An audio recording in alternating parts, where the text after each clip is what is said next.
Are we in a balanced market? Did the Fed rate cut motivate buyers? There's still a lot of buyers that are still on the fence waiting for the market to crash. You watching the video might be one of them. We still have a very tight inventory problem. So just keep in mind that when there's very little inventory, that's going to drive prices up. That's in any real estate market. We still have a problem with lack of affordability. Why is that? And I'm going to go into that in a little bit. But I also wanted to go over the numbers nationwide. So far in 2025, 4.1 million homes have sold. That's actually a 2% increase from 2024. Now, in 2026, they're projecting about 4.5 million homes to be sold. That's actually going to be a 10% increase from 2025. So it's looking a lot more positive than what a lot of people on social media are making it out to be.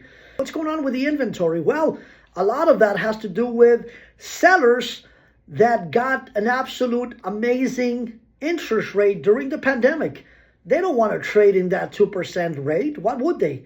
So a lot of sellers would love to sell and buy, but they're like, Ulysses, I am not going to get rid of that 2% mortgage and end up getting a 6% on my new house.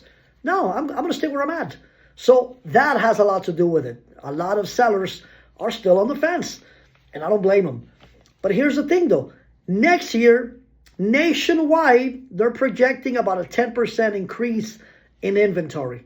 Again, check your local city, your local state, your local market. So far right now, we have about a 4.5 month supply on inventory. What does that mean? It means that if we don't list any more homes, in about 4.5 months, we're going to run out of inventory. So that's the month supply. We have to identify the sellers that are actually willing to trade their current interest rate. Those that have a need, because there's always going to be a need for somebody to buy or sell. If you're on the fence about buying a house, you have to ask yourself this question. How many months am I willing to wait for the perfect time? And how much is that going to cost me? If I wait 6 to 8 months, is that going to put me in a position to win? So I'm going to give you guys some quick numbers. Okay? If your average rent is $3,000 to $4,000, let's multiply that times 6 to 8 months.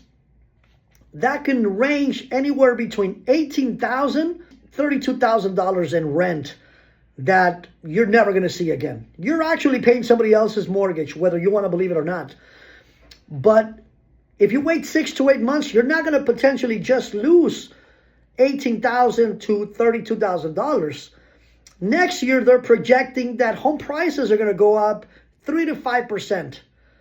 So let's do the math on 5%. If the average home price in the Inland Empire is around $570,000, a 5% increase, you're looking at about $30,000 by waiting 6 to 8 months. So not only did you lose $32,000 in potential rent, you also bought that same identical house for $30,000 more.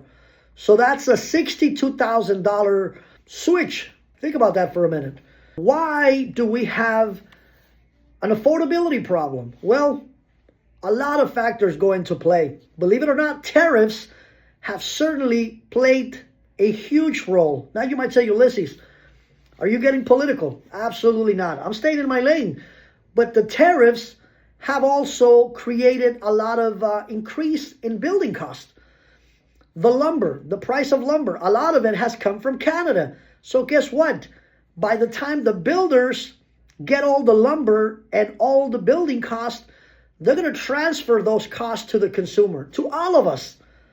Another thing that very few real estate brokers are willing to talk about on social media is insurance cost. You know, a $900,000 home in the Inland Empire can have annual insurance costs of about $10,000 to $12,000 a year. That is absolutely ludicrous. That's going to have an impact on home affordability, HOA cost. I'm seeing on the multiple listing service on the internet prices of condos and homes that are within an HOA community, and HOA is $800, $1,200, $1,400 for a 1 to 2 bedroom condo. Now these condos go from $300,000 to $500,000, and on top of that, you got to pay $1,200 of HOA. A lot of people are going to say, you know what? No thanks. I don't want to deal with HOA. And if I'm going to deal with an HOA, I better get a heck of a deal on the property. So if you're in an HOA community, you might want to consider selling and getting out of that HOA. Houses are still selling. Buyers are still buying. So far in 2025, 21% of buyers, guess what? They were FHA, first-time buyers. 26% were cash buyers. Another chunk of the buyer pool, guess who they were? The baby boomers. The baby boomers are buying properties for their kids and their grandkids. Whether they're using it as investment property for them, guess what? They're making it easier for their kids and their grandkids to be able to have a house. So next year, obviously, they're projecting a 10% increase in inventory. Thank goodness. About a 3 to 5% increase in home prices. And another projection is that this year we've closed about 4.1 million homes. Next year they're projecting that about 4.6 million homes will be sold, which is about a 10 to 15% increase in sales. So as you all can see, the market is not crashing. Don't wait for the perfect time, because the perfect time does not exist. You might be waiting for that 2%, and you're going to end up paying not only a couple of $1,000, but potentially hundreds of thousands of dollars if you wait. If you have any questions about a specific situation or a specific area, especially in my neck of the woods, Southern California, the Inland Empire, San Bernardino, Riverside County, I've been in the real estate game for going on 21 years, 11 years as a real estate broker. I've seen the market crash of '07. I've seen different markets, including the pandemic. And guess what? I'm still standing. I know how the story is going to be playing, and I know how it's going to end. Real estate is a cycle. So reach out to me, send me a DM, let's connect. And remember, there's always going to be a need for housing.